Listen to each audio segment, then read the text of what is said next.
I still remember the exact moment I thought my life was a fairy tale. It was a warm Saturday in May, 2 years ago. Sunlight was pouring through the kitchen window, and I was sitting at the table with my fiancé, Ethan, scrolling through wedding dresses on my phone.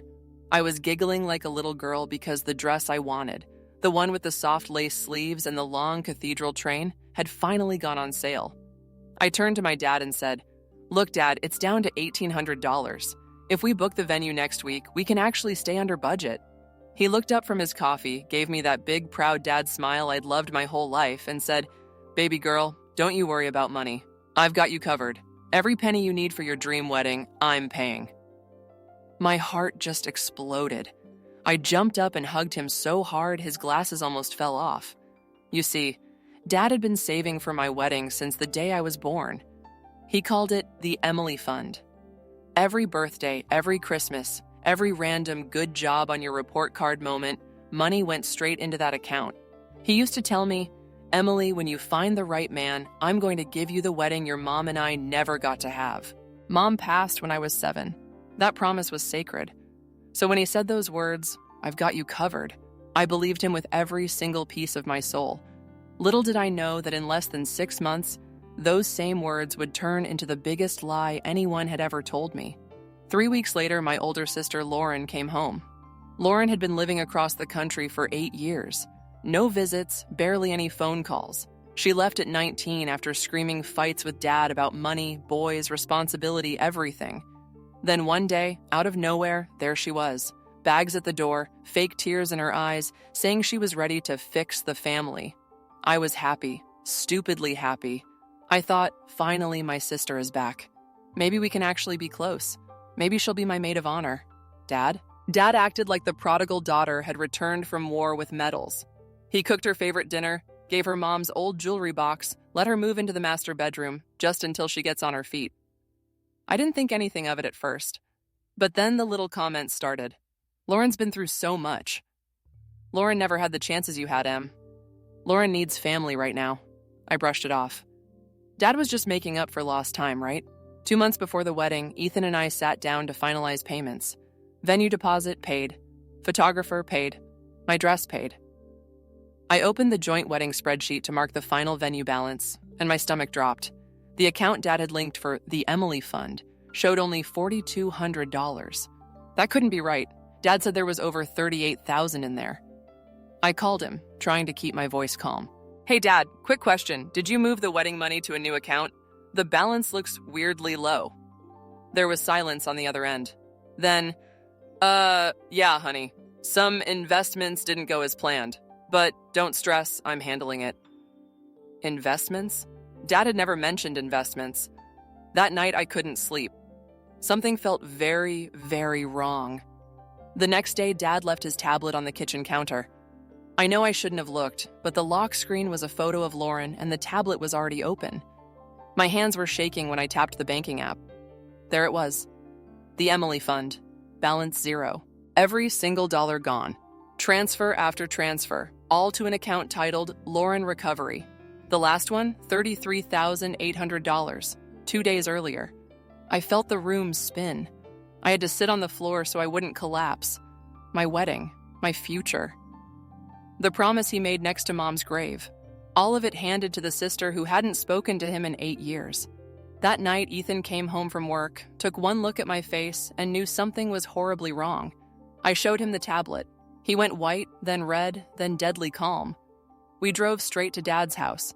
Lauren answered the door in brand new designer pajamas, phone in hand like she owned the place.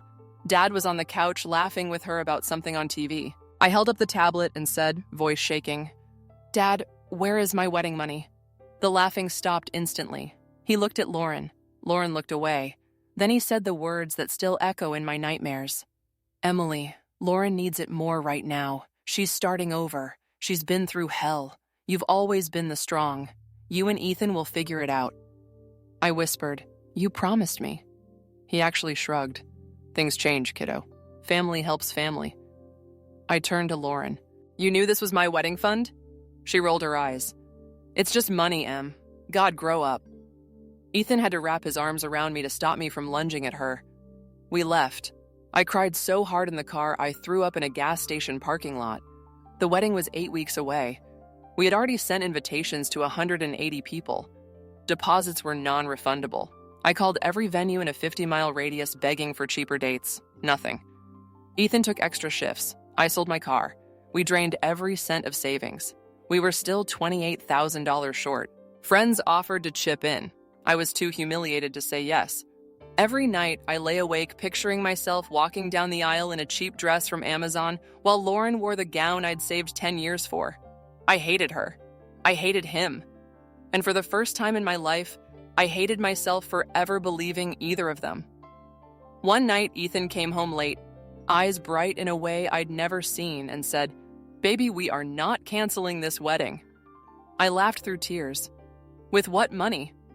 He smiled, cold, calculated, beautiful, and said, "I'm going to get every single cent back, and they're going to hand it to us with tears in their eyes." I didn't understand yet, but I trusted him more than my own heartbeat. Over the next weeks, Ethan barely slept. He asked me for every detail I had about Lauren's real past, not the sob story she was selling Dad. Turns out there was a lot even I didn't know. Lauren hadn't just fallen on hard times. She'd been fired from 4 jobs for stealing. She owed credit card companies over $60,000. She'd taken out loans in Dad's name years ago and never paid them back. And the biggest bomb, 6 months earlier, she'd been engaged to a wealthy doctor who dumped her after she tried to clean out his accounts too. Ethan found everything: public records, old messages, court filings. Then he did something genius. He created a completely fake profile. Victoria Langford, private wealth manager. Expensive suit, perfect LinkedIn, professional website, the works. He messaged Lauren, "Ms. Thompson, I represent a private lender who specializes in helping women rebuild after toxic relationships. We heard about your recent setbacks and believe you're exactly the kind of resilient client we love to support. 6-figure loans, no questions asked." Lauren replied in less than 10 minutes. For 5 weeks, Victoria built trust. Daily calls, fake tears about believing in second chances. She convinced Lauren that to qualify for a $250,000 Fresh Start loan, Lauren needed to prove she could handle large sums responsibly. So Lauren started bragging about the $38,000 she'd inherited from family. Victoria said, "Wonderful. Bring a cashier's check to our meeting next Friday and we'll place it in a monitored escrow account for 30 days, standard procedure. After that, we release your $250,000. Lauren was drooling. She even posted on Instagram, "New beginnings loading, big money moves coming." Dad liked the post with 3 heart emojis. The meeting was set for a private conference room at the most expensive hotel in town. Ethan hired real security guards, a real notary, and a professional actress to play Victoria. Hidden cameras in every corner. Lauren walked in wearing the designer coat she'd bought with my wedding money, Dad trailing behind her like a proud puppy. Victoria greeted them warmly, laid out thick fake contracts, and said, "All we need is the $38,000 cashier's check to begin processing." Lauren slid it across the table without a second thought. The second the notary stamped the fake documents, Victoria pressed a button. The lights brightened. Ethan walked in with me right beside him. Lauren's face went ghost white. Dad looked like he was having a stroke. Ethan said, calm and ice cold, "That check belongs to Emily Thompson. It was stolen from her wedding fund. We have every transfer, every text, every recording of you two admitting it. Hand it over now, or the police waiting outside take you both in for theft." Lauren tried to bolt. Security blocked the door. Dad started sobbing. "It was for family." I looked him dead in the eyes and said, "Funny. I thought I was family too." Lauren screamed, cursed, begged. In the end, they signed a full confession on camera and handed over the cashier's check, plus an extra $10,000 Dad had in his personal savings to make things right. We walked out with $48,000 cash that same afternoon. 2 weeks later, I walked down the aisle in the exact dress I dreamed of my whole life. Lace sleeves, cathedral train, everything. Ethan waited for me at the altar with tears in his eyes. Dad was not invited. Lauren was not invited.